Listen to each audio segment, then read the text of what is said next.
Hello, this is The Sideshow. I'm Theodore Parker, and today is Friday, November 18th, 2022. It's a bit cold around here, around 29 degrees going up to 35. We have had snow flurries, had a reason to be outside yesterday, and it was cold. Cold. I'll wait to share the rest of that experience. It was exciting to say the least. The Sideshow. If you're watching on Facebook, WhatsApp, or Instagram, don't forget to, below the video, like, comment, and share. And if you're enjoying the show on Google/YouTube, like, comment, and subscribe. Sideshow with Theodore Parker. Also, it's Friday, the weekend. Don't forget about the Sideshow coffee cup. I think these would be called mementos. And I have not resolved the issue as to why they are called coffee cups, although people use them for other things. Tea, hot chocolate with marshmallows. Holiday next week. On Thursday, and this Friday, the weekend in November. Have a few items to share with you that kind of caught my interest. In Buffalo, speaking of cold, they're possibly looking at 4 feet of snow, Buffalo, New York, in a short while. Elon Musk tells the Delaware court he doesn't want to be CEO of any company.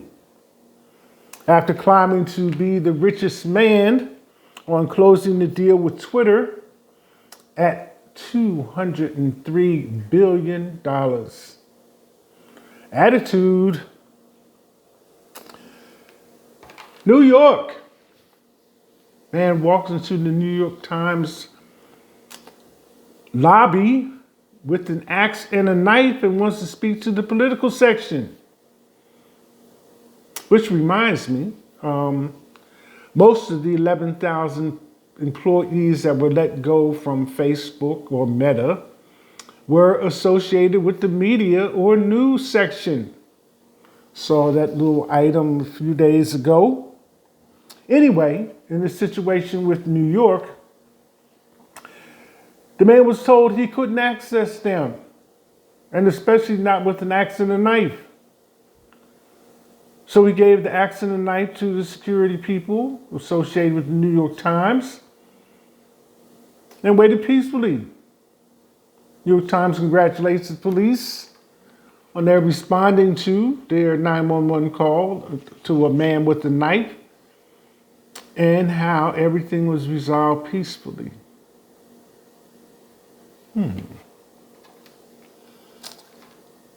Again, University of Idaho.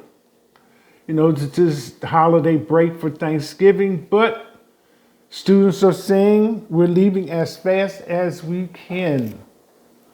University of Idaho reels with unease days after killing of 4 students and no suspect identified.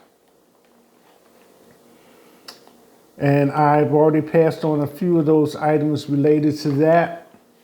No forced entry into the off-campus housing that they shared. And video of them at 2 a.m. at the food truck and various people that were around them observing what they were doing. All 4 of those students were young women in their early 20s, 20 and 21 respectively. So, University of Idaho, along with the Idaho, and that's Moscow Police Department, is investigating. Trump, you know that he recently threw his hat into the ring for 2024 presidency. But along with that, it seems that an article came out that Trump tweeted an image from a spy satellite declassified documents show. This is based on a recent request from NPR about the Freedom of Information Act. So it happened 3 years ago, or when he was in office anyway. So the president gets daily security briefings, and this happened to be one of those occasions. Trump asked for a hard copy or picture of the satellite in question that was included in the report, which is a special satellite equipped to spy on other countries. The country in question at this point was Iran, and the image was so crystal clear that there was some debate as to whether or not it was taken by the satellite or by a drone. Anyways, Trump decides he's going to post the image on Twitter with a tweet. So that particular action is being reviewed by Freedom of Information to see if it's okay to release it. And this comes shortly after Mar-a-Lago, where 33 boxes with hundreds of documents were taken from there, including some of these type of items, redacted as it may have been. He still posted it.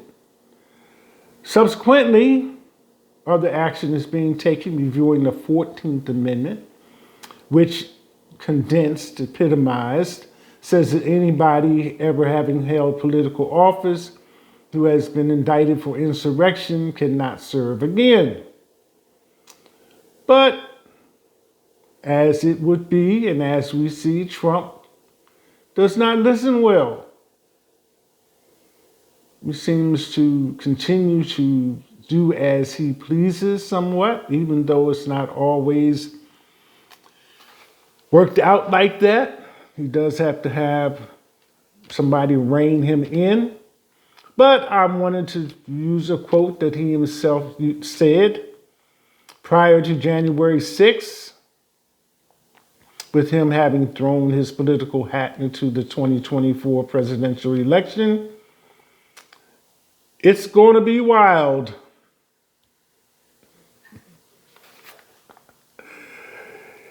Anyways, like I said, it's Friday,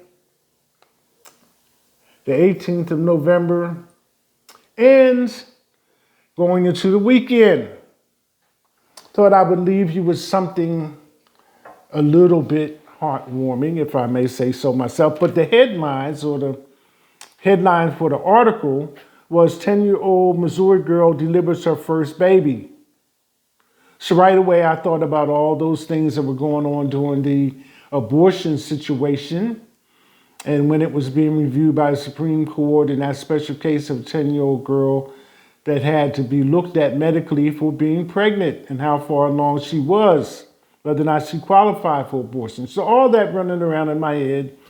The rest of it read, after her mom goes into labor at home.